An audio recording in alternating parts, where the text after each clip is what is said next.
자, 오늘 설교 제목입니다. 성경은 신앙과 인생의 기준입니다. 한 번 더 해봅니다. 성경은 신앙과 인생의 기준입니다. 남자들이 군대를 가면 수시로 연병장에 집합을 해야 하는 일이 자주 발생을 합니다. 각 소대별로 집합을 하든 아니면 중대나 대대나 연대별로 집합을 하든 군대가 집합을 해서 대형을 갖추려면 제일 먼저 기준이 있어야 합니다. 군대의 지휘관은 사병 한 사람에게 명하여서 기준을 정해줍니다. 그러면 연병장에 모인 모든 군인들은 그 기준을 중심으로 일사불란하게 움직이면서 지휘관이 원하는 그 군대의 대열을 갖추게 되는 것입니다. 여러분, 기독교 신앙은요, 신앙의 기준이 있습니다. 그 기준이 뭐냐? 하나님의 기록된 말씀인 신구약 성경 66권입니다. 이뿐만이 아닙니다. 기독교인들에게는 인생의 기준이 있습니다. 기독교인들의 인생의 기준이 뭐냐? 오직 성경입니다. 성경은 하나님의 말씀이 문자로 기록이 되어서 우리에게 주어진 하나님의 말씀입니다. 영으로 존재하시는 하나님께서는 성경 말씀으로 하나님의 존재를 나타내십니다.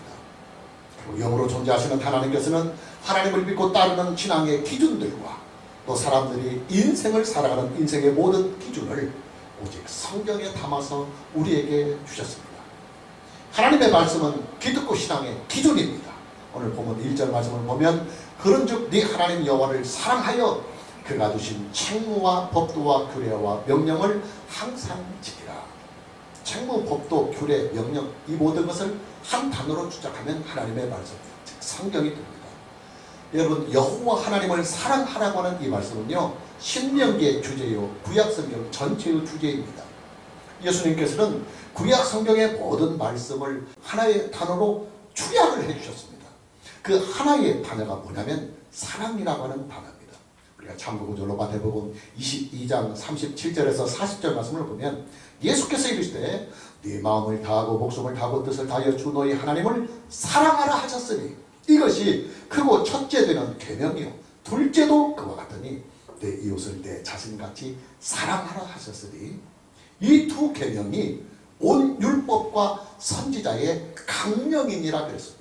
예수님께서는 네 마음을 다하고 목숨을 다하고 뜻을 다하여 주 너희 하나님을 사랑하고 또 네 이웃을 네 자신과 같이 사랑하라는 이 일을 온 율법과 선지자의 강령이라고 말씀하셨습니다. 여기서 말씀하고 있는 온 율법과 선지자의 강령이라고 하는 이 말씀은 구약성경 전체를 나타내는 말씀입니다. 구약성경은 크게 율법과 그리고 선지자들의 강령으로 있기 때문입니다. 예수님께서는 사랑이라고 하는 이 단어 하나에 구약성경 전체의 말씀을 다 담아주시는 것입니다. 하나님을 사랑하고 이웃을 사랑하는 일, 이것이 바로 구약의 신앙이었다. 이렇게 예수님은 말씀하고 계시는 것입니다. 사랑이라고 하는 것은 관계입니다. 하나님과 나와의 관계를 사랑으로 하고 또 이웃과 나의 관계를 이해관계로 하는 것이 아니라 사랑으로 하는 일. 이것이 바로 구약 성경의 골격이요 그리고 또 하나님 나라의 골격입니다. 기독교 신앙은 관계의 신앙입니다. 기독교 신앙은 관계의 신앙입니다. 하나님과 내가 아버지와 자식의 관계로 서로 사랑하고 또 성도와 성도가 형제 자매의 관계로 서로 사랑을 하는 신앙, 이것이 바로 기독교 신앙입니다. 그렇게 기독교 신앙은 아주 인격적입니다. 여러분, 기독교 신앙이 가지고 있는 이 인격적인 관계의 신앙은요, 기독교 신앙이 가지고 있는 아주 우수하고도 뛰어난 강점입니다. 가끔씩 우리들 주변에서 보면 기독교의 이단들이나 또 기독교를 가장한 사이비들 그리고 엉뚱한 목사들의 잘못된 행동으로 말미암아 기독교 신앙이 마치 교주에게 종속이 되거나 아니면 사이비 목사에게 사이비가 되어버리는 신앙처럼 보여지고 있는 것은 참으로 분통이 터질 만큼 분노가 일어나는 일입니다. 여러분, 구약성경에 나타나고 있는 이방 종교들의 신앙을 보면요, 아주 미개하고 유치하고 조잡했습니다. 이방 종교들의 신앙은 동물을 신앙의 대상으로 삼거나 산이나 강을 신앙으로 대상으로 삼거나 아니면 나무나 돌을 신앙의 대상으로 삼기도 하고 또 상상 속으로만 존재하는 허상의 신들을 섬기는 신앙, 이것이 바로 구약에 존재했던 이방 종교들의 신관들이었습니다. 거기에다가 한 수를 곁들여서 구약시대에 존재했던 이방 종교의 신앙들은 신앙의 대상들이 아주 포악하고 잔인했습니다. 이게 얼마나 포악하고 얼마나 잔인했느냐면 살아있는 사람을, 그것도 자기 자식을 제물로 바치는 인신 제사를 좋아할 만큼 구약에 존재했던 이방 종교들의 그 우상의 신들이 그만큼 잔인하고 포악했습니다. 그런 여러분, 그런 조잡하고도 유치한 이방 종교의 신앙에 무슨 인격이 존재할 수가 있겠습니까? 그러나 기독교 신앙은 다릅니다. 기독교 신앙은 그런 이방 종교의 신앙과는 본질적으로 다른 신앙입니다. 기독교 신앙은 신앙의 대상이 되시는 하나님께서 인격적인 분이십니다. 하나님이 당연히 인격적인 분이시니까 그 인격적인 하나님을 믿고 그 인격적인 하나님을 섬기는 기독교 신앙도 마땅히 인격적인 신앙이 될 수밖에 없는 것입니다. 하나님께서 얼마나 인격적인 분이시냐. 하나님께서는 심판과 멸망의 대상인 인류를 위해서 하나님의 외아들을, 독생자를 십자가에 내어 주실 만큼 인격적인 분이십니다. 우리가 참고구절로 요한일서 4장 8절과 9절 말씀을 보면 사랑하지 아니하는 자는 하나님을 알지 못하나니 이는 하나님은 사랑이시라. 하나님의 사랑이 우리에게 이렇게 나타난 바 되었으니 하나님이 자기의 독생자를 세상에 보내심은 그로 말미암아 우리를 살리려 하십니다. 여러분, 성경이요, 하나님은 사랑이시다 이렇게 말씀하실 때 그 의미가 뭐냐면요, 하나님은 인격적인 분이다 하는 이 사실을 말씀해주고 있는 내용입니다. 하나님은 완전하고도 영원한 사랑의 인격을 소유하고 계시는 분이십니다. 예수님께서는 기독교 신앙을 이렇게 정의를 하십니다. 기독교 신앙은 하나님과 내가 사랑으로 인격적인 관계를 유지해 나가는 일이며, 동시에 기독교 신앙은 이웃과 내가 사랑으로 인격적인 관계를 유지해 나가는 일이다. 이렇게 예수님께서는 기독교 신앙을 표현해 주셨습니다. 문제는 사랑의 기준을 어디에다 맞추어야 하느냐 하는 이 문제입니다. 왜냐하면 사랑은 이기적인 영역이 아니요, 또 사랑은 주관적인 영역이 아니기 때문입니다. 여러분, 그렇잖아요. 아니래요. 사랑이라고 하는 이 영역이 사람마다 다 편차가 있고, 또 사람마다 각자의 모양이 있고 각자의 색깔이 있고 각자의 형태가 있다고 한다면 사랑이라고 하는 이 영역은 무질서한 영역이 되고 마는 거예요. 그러게 사랑이라고 하는 이 영역은 기준이 있어야 합니다. 교과서가 있어야 합니다. 사랑의 기준, 사랑의 교과서가 뭐냐? 하나님의 말씀입니다. 하나님의 기록된 말씀인 성경입니다. 본문 1절 말씀을 다시 보면 그런즉 네 하나님 여호와를 사랑하여 그가 주신 책무와 법도와 규례와 명령을 항상 지키라 그랬습니다. 본문 1절의 말씀은 이런 내용이에요. 여호와 하나님을 사랑하는 이 일은 구약의 신앙이며 동시에 이스라엘 자손들의 신앙인데, 하나님을 사랑하는 이 일의 기준이 뭐냐 하면 하나님의 말씀을 힘써 지키는 일이다 그 말입니다. 여러분, 기독교 신앙은요, 추상적이거나 애매모호한 신앙이 아니에요. 기독교 신앙은 아주 구체적이며 그리고 아주 분명한 신앙입니다. 하나님께서는 기독교 신앙의 모든 기준을 성경 말씀으로 주셨습니다. 하나님의 기록된 말씀인 신구약성경 66권을 기독교 신앙의 기준으로 우리에게 주셨습니다. 기독교 신앙은 오직 성경으로만 믿고 오직 성경으로만 판단을 받고 또 오직 성경으로만 믿음에 대한 효력을 얻는 신앙, 이것이 바로 기독교 신앙입니다. 하나님의 기록된 말씀인 성경은 오늘의 본문 말씀을 통해서 이렇게 말씀하십니다. 얘들아, 너희가 하나님을 사랑한다고 한다면 말이다, 하나님의 기록된 말씀인 성경 말씀을 잘 지켜야 된다.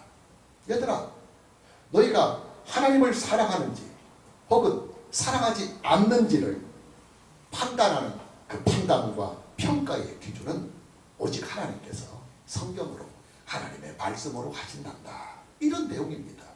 오늘 저와 여러분 모두에게 하나님께서 우리에게 주신 성경 말씀을 잘 준행하며 살아가는 이 은혜가 있기를 먼저 주님의 이름으로 축복합니다.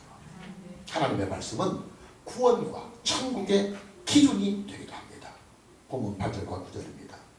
그러므로 너희는 내가 오늘 너에게 명하는 모든 명령을 지키라.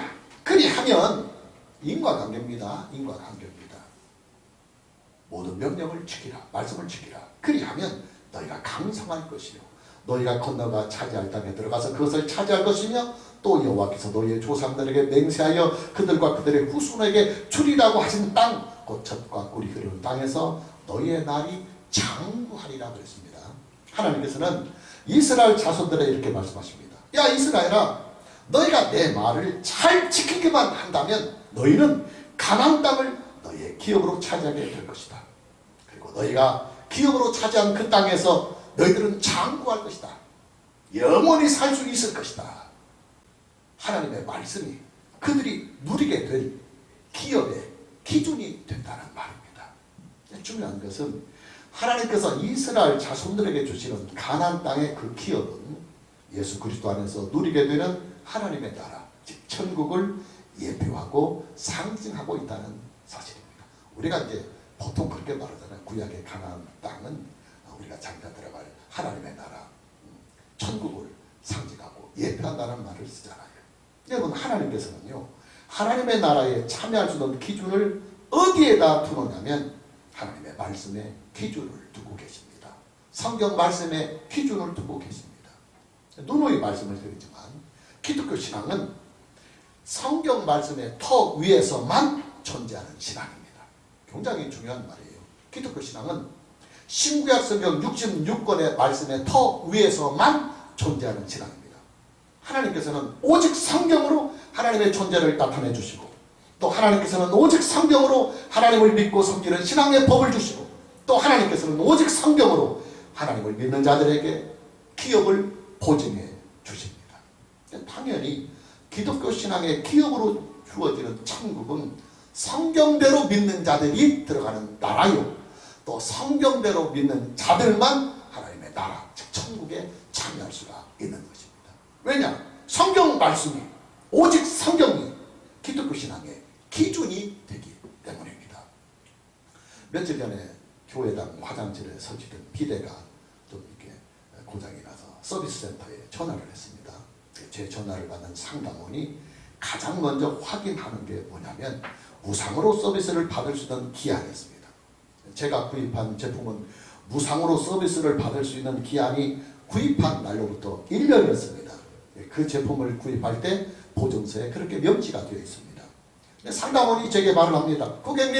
고객님께서 구입하신 그 제품은요, 무상으로 서비스를 받을 수 있는 기한이 넘었기 때문에 수리비 청구가 있을 수 있습니다. 그래도 서비스를 받아보시겠습니까? 여러분, 무상 서비스 1년이라고 하는 이 기한은요, 그 제품을 보증하는 기준입니다. 그 기준이 어디에 명시가 되어 있느냐? 그 제품을 구입할 때 우리가 받는 보증서에 명시가 되어 있습니다. 신구약 성경 66권은 기독교 신앙을 보증하는 보증서입니다.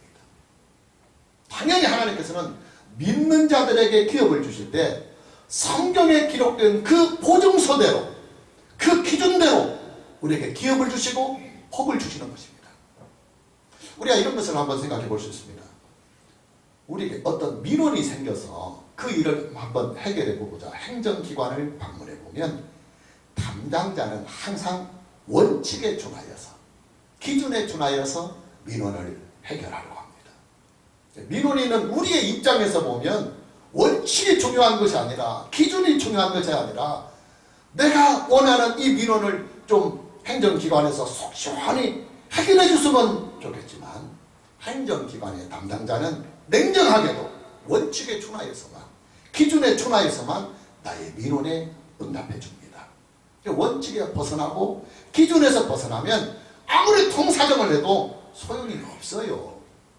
기독교 신앙은 원칙이 존재하고 기준이 존재하는 신앙입니다.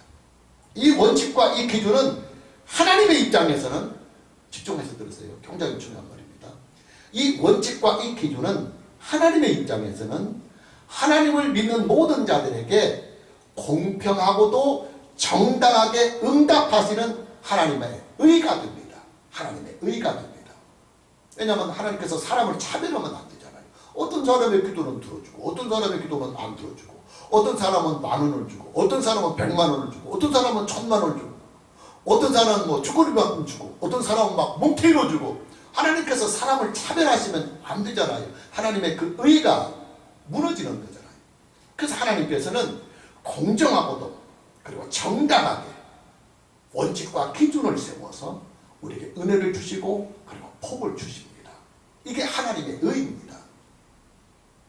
그리고 하나님을 믿는 우리의 입장에서 성경으로 우리에게 주신 원칙과 그 기준은 믿는 자들 모두가 다 평등하게 하나님의 은혜와 하나님의 복을 얻고 누릴 수 있는 권리가 됩니다.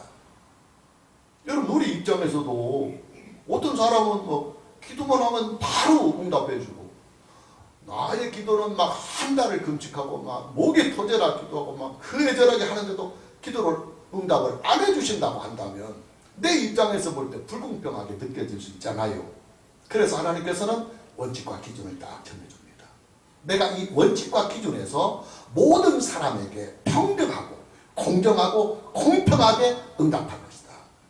이 성경 말씀은 하나님께서 원칙과 그 기준을 정해놓은 보증서가 되기 때문에 우리는 그 보증서를 가지고 하나님께 평등하게 누릴 수 있는 하나님의 자녀로서의 모든 권리를 누릴 수 있는 우리의 권리 증서가 되는 거예요. 하나님께서는 이 원칙과 이 기준을 하나님의 기록된 말씀인 성경으로 우리에게 주셨습니다. 당연히 하나님께서는 오직 성경으로만 우리의 신앙을 판단하십니다. 우리 신앙이 옳고 그른지 무엇으로 판단하느냐? 오직 성경으로 판단하십니다. 그리고 오직 성경으로만 우리의 믿음에 대한 책임도 지십니다. 여러분, 우리가 성경에 벗어나는 신앙은요, 하나님께서 우리의 신앙에 대하여 책임지지 않아요. 보증서 안에서, 기준 안에서 우리가 하나님을 믿고 섬길 때 하나님은 우리의 신앙에 대하여 응답하실 의무가 생기는 것입니다. 오직 성경으로만 우리의 신앙에 하나님은 응답을 해주시는 것입니다.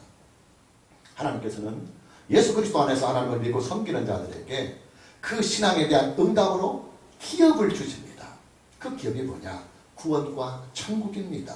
구약에서는 이 구원과 천국이 이스라엘 백성들의 출애굽 사건, 이것이 이제 구원이고, 그 다음에 이스라엘 백성들의 가나안 땅을 기업으로 차지하는 이것이 바로 천국을 예표하고 상징하고 있습니다.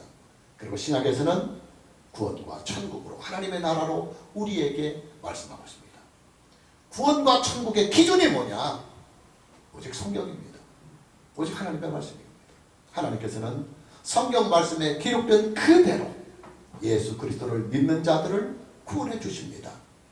그리고 성경에 기록된 그 예수 그리스도를 성경대로 믿는 하나님의 자녀된 사람들에게 하나님의 소유로 되어 있는, 하나님이 왕으로 계시는, 하나님의 통치하시는 하나님의 나라, 천국을 유업으로 주시는 것입니다.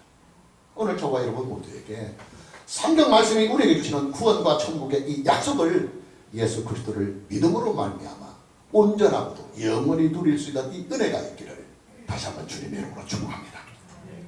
세 번째로, 하나님의 말씀은 복과 저주의 기준이 됩니다. 신명기의 큰 주제이기도 합니다. 하나님의 말씀은 복과 저주의 기준입니다. 본문 26절에서부터 28절 말씀을 봅니다. 내가 오늘 복과 저주를 너희 앞에 두나니 너희가 만일 내가 오늘 너희에게 명하는 너희 하나님 여호와의 명령을 들으면 복이 될 것이요, 너희가 만일 내가 오늘 너희에게 명령하는 도에서 돌이켜 떠나 너희 하나님 여호와의 명령을 듣지 아니하고 본래 알지 못하던 다른 신들을 따르면 저주를 받으리라고 했습니다. 하나님께서 말씀하십니다. 내가 오늘 복과 저주를 너희 앞에 둔다. 이 두 갈래길을 주겠다. 너희가 만일 내가 오늘 너희에게 명하는 나 여호와 하나님의 명령과 이 말씀을 잘 들으면 너는 복이 될 것이다. 그러나 너희가 만일 내가 오늘 너희에게 명하는 도에서 돌이켜 떠나 너희 하나님 여호와의 명령을 듣지 아니하고 본래 알지도 못하던 다른 신들을 따르게 된다고 한다면 너희는 저주를 받을 것이다. 하나님께서는 복과 저주의 기준을 하나님의 말씀으로 정하여 주신다는 내용입니다.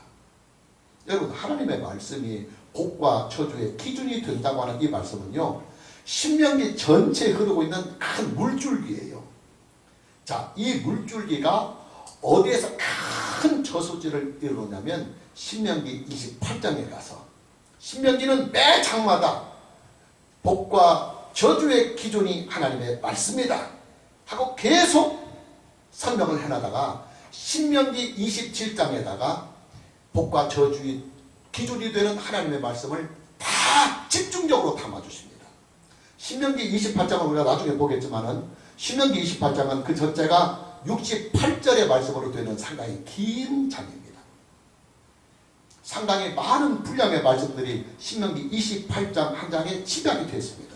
그런데 그 신명기 28장에서 집중적으로 다루고 있는 주제가 뭐냐면 복과 저주입니다.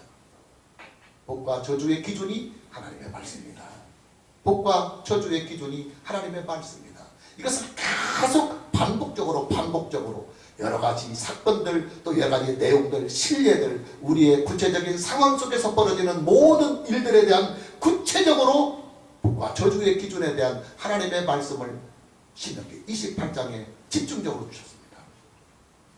신명기 28장에서 다루고 있는 복과 저주의 기준이 뭐냐면 하나님의 말씀입니다. 신앙과 인생의 기준이 되는 하나님의 말씀을 순종하는 사람은 복을 받을 것이며, 하나님의 말씀을 거역하며 불순종을 하는 사람은 저주를 받는다 하는 이 내용입니다. 오늘의 본문 말씀에서도 복과 저주의 기준이 되는 하나님의 말씀이 나오고 있습니다. 먼저 하나님의 말씀을 순종하는 자들에게는 복이 선포되고 있습니다. 본문 27절입니다. 너희가 만일 내가 오늘 너희에게 명하는 너희 하나님 여호와의 명령을 들으면, 이게 귀로 듣는다는 말이 아니잖아요. 아들아, 아빠만 잘 들어 해서 되고 귀로 듣는다는 말 아니잖아요. 여호와의 명령, 즉 하나님의 말씀을 들으면 복이 될 것이요 그랬습니다. 하나님께서는 말씀하십니다. 너희가 만일 내가 오늘 너희에게 명하는 너희 하나님 여호와의 명령을 들으면, 잘 지키면 복이 될 것이다 하고 말입니다. 자, 구체적으로 어떤 복이냐? 13절, 14절, 15절입니다. 내가 오늘 너희에게 명하는 내 명령을 너희가 만일 청종하고 너희 하나님 여호와를 사랑하여 마음을 다하고 뜻을 다하여 섬기면 여호와께서 너희의 땅에 이른 비, 늦은 비를 적당한 때 내리시리니 너희의 곡식과 포도주와 기름을 얻을 것이며 또 가축을 위하여 들에 풀이 나게 하시리니 네가 먹고 배부를 것이라 그랬습니다. 자, 고대 사회는 지금처럼 산업이 다양한 시대가 아니라 농업과 목축업이 주종을 이루고 있었습니다. 농업과 목축업이 잘 되려면 무엇이 가장 필요하고 중요하느냐? 비가 있어야 합니다. 비가 적당한 때 충분하게 내려야 합니다. 근데 고대 사회의 농사와 가축은 100%가 다 하늘에서 내리는 비에만 의존을 했습니다.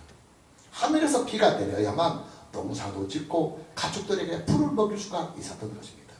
우리가 창세기를 보면 아브라함과 또 그의 아들 이삭이 그들이 살고 있는 가나안 땅을 떠나서 가족들과 함께 아브라함은 애굽으로 이주를 하고 또 그의 아들 이삭은 그랄 지역으로 이주를 하는 사건들이 나옵니다.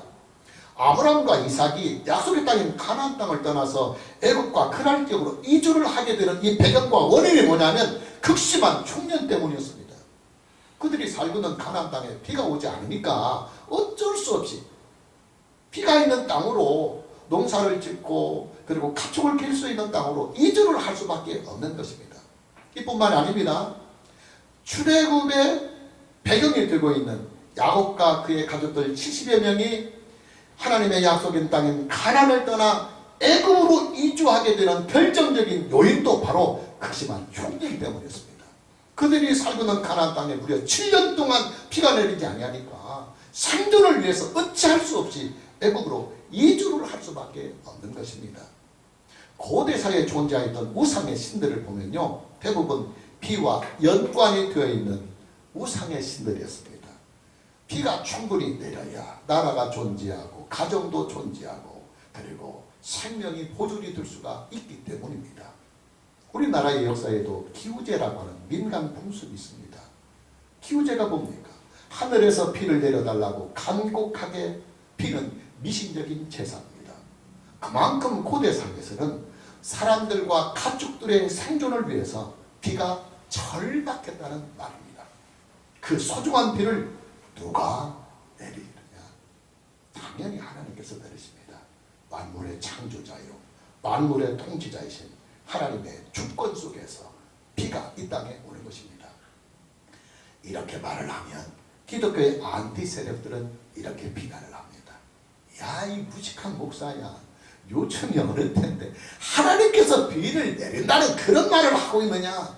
비라고 하는 것은 비구름이 형성이 되어서 내리게 되는 자연적인 현상이 아니냐, 이 무식한 목사야 하고 안티들은 그렇게 비난합니다.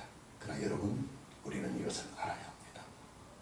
과학이 발견하는 모든 일들은요, 사실은 하나님의 창조의 법칙과 통치의 법칙을 과학적으로 발견을 한 것뿐이지 존재하지도 아니하는 것을 과학이 창조를 하는 것은 아니에요. 여러분, 과학이라는 것을 여러분들이 이렇게 잘 알아야 돼요. 우리가 과학적이다 이 말은 반드시 실험과 관찰을 통해서 증명이 될 때만 과학이라는 말을 써요. 오랜 세월 실험과 관찰을 통해서 증명이 되지 않으면 그것은 과학이라는 말을 쓰지 않고 과학자들은 학설이라는 말로 씁니다. 반드시 실험과 오랜 관찰을 통해서 증명이 될 때 그것을 과학으로 인정을 받는 거예요. 지금 이제 과학이 주장하는 많은 것들이 사실은 학설인데도 우리는 그것이 과학 교과서에 있다고 해서 과학으로 착각을 하거든요. 여러분, 과학과 학설은 다릅니다. 과학에서 말하고 있는 비구름을 태초에 누가 만들었느냐? 하나님께서 만들었어요. 태초에 물을 누가 만들었느냐? 하나님께서 만드셨어요. 구름과 바람을 태초에 누가 만드셨느냐? 하나님께서 만드셨어요. 비구름이 형성이 돼야 비가 내린다고 하는 이 자연의 법칙을 누가 만들었느냐? 하나님이 만들으셨어요. 물이 H2O잖아요. 수도 2개의 분자와 산소 1개의 분자가 결합이 되어서 물이 됩니다. 과학이 그것을 발견을 했어요. 근데 그 원칙을 누가 만들었느냐? 하나님이 만드셨어요. 하나님이 만드신 것을 과학은 발견을 할 뿐입니다. 하나님께서 우리에게 내리시는 비의 그 자연적인 법칙을 과학이 발견한 것 뿐이지 과학으로 비가 오는 것이 아니에요. 하나님께서는 물과 바람과 구름을 만드신 창조자예요. 만드신 이 모든 것들을 다스리는 통치자이십니다. 그렇다면 여러분, 하늘에서 내리는 비는 누가 내리겠습니까? 당연히 하나님께서 내리는 것이 맞다고요. 하나님께서 이 소중한 비를 어떤 사람들에게 적당한 때 충분하게 내리시느냐? 하나님의 말씀을 순종하며 살아가는 사람들이 살아가는 그 토양 위에 이 축복의 비를 적당한 때 충분하게 내리치는 것입니다. 본문 13절, 14절, 15절을 다시 봅니다. 내가 오늘 너에게 명하는 내 명령을 너희가 만일 청종하고 너희 하나님 여호와를 사랑하여 마음을 다하고 뜻을 다하여 섬기면 여호와께서 너희 땅에 이른 비 늦은 비를 적당한 때에 내리치느니 너희가 곡식과 포도주와 기름을 얻을 것이요 또 가축을 위하여 들에 풀이 나게 하시리니 네가 먹고 배부를 것이라 그랬습니다. 여러분, 하나님께서요 적당한 때에 비를 충분하게 내려주신 이 복은요 단순히 비의 복을 말하는 것이 아니에요. 고대 사이의 모든 복은 비로부터 시작이 됩니다. 고대 사이의 모든 복은 농사와 가축이 전부였어요. 그런데 농사와 가축의 이 모든 시작과 과정과 마무리는 비로 시작해서 비의 과정을 거쳐서 비로 열매를 맺는 거예요. 그래서 이른 비 늦은 비를 적당한 때에 주셨다는 것은 모든 복을 총괄하는 구약적인 표현이에요. 비 조금 내린다고 해서 그것이 완전한 복이 되길까요? 하나님께서는 다시 말씀하십니다. 본문 20절, 너희가 만일 내가 오늘 너희에게 명령하는 도에서 돌이켜 떠나 너희 하나님 여호와의 명령을 듣지 아니하고 본래 알지 못하던 다른 신들을 따르면 저주를 받으리라. 하나님께서는 하나님의 말씀을 지키지 아니하며 하나님의 말씀을 불순종하는 사람에게는 저주가 있을 것이라고 선포하고 있습니다. 구체적으로 어떤 저주냐? 본문 17절입니다. 여호와께서 너희에게 진노하사 하늘을 닫아 비를 내리지 아니하여 땅이 소산을 내지 않게 하심으로 너희가 여호와께서 주신 아름다운 땅에서 속히 멸망할까 하노라. 하나님께서는 하나님의 말씀을 거부하며 불순종하는 사람들이 살아가는 그 삶의 토양 위에는 하늘을 닫아서 비를 내리지 아니하시겠다고 선포를 하십니다. 비가 내리지 아니하면 어떻게 되느냐? 말 그대로 멸망이 옵니다. 식물은 물론이고 가축들도 다 멸망하고 사람들까지도 다 멸망할 수밖에 없는 것입니다. 실제로 기근과 흉년 때문에 멸망한 민족들이 많아요. 여러분, 하나님의 말씀은요, 복과 저주의 기준입니다.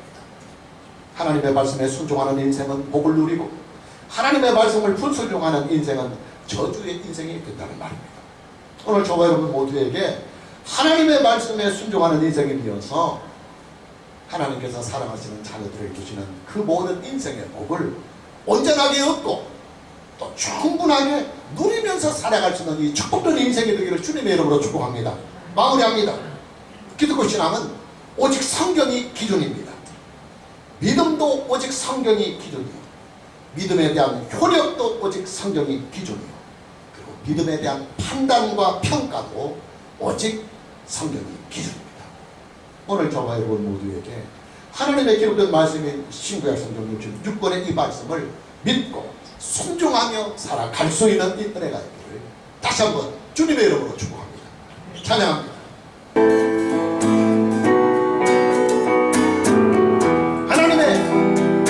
하나님의 약속을 믿는 자, 하나님을 기쁘게 하는 자, 하나님의 명령을 지키는 자 반드시 성공하리라. 내 소원대로 이루어지리라. 내 기도대로 응답이 되리라. 내 믿음대로 이루어지리라. 하나님이 도와주시니 하나님의 약속을 믿는 자, 하나님을 기쁘게 하는 자, 하나님의 명령을 지키는 자 반드시 성공하리라. 2절 하나님의 마음에 합당한 자, 하나님의 뜻대로 행하는 자, 하나님의 말씀에 감동된 자 반드시 축복하리라. 내 자녀에게 축복이 있으리라. 내 가정 안에 평안이 있으리라. 내 하는 일이 뜻대로 되리라. 하나님이 축복하시니 하나님의 말씀에 합당한 자, 하나님의 뜻대로 행하는 자, 하나님의 말씀에 감동된 자 반드시 다시 1절합니다. 하나님의 약속을, 하나님의 약속을 믿는 자, 하나님을 기쁘게 하는 자, 하나님의 명령을 지키는 자 반드시 성공하리라. 내 소원대로 이루어지리라. 내 기도대로 응답이 되리라. 내 믿음대로 이루어지리라. 하나님이 도와주시니 하나님의 약속을 믿는 자, 하나님을 기쁘게 하는 자, 하나님의 명령을 지키는 자 반드시 성공. 2절 다시 합니다. 하나님의 마음에 합당한 자,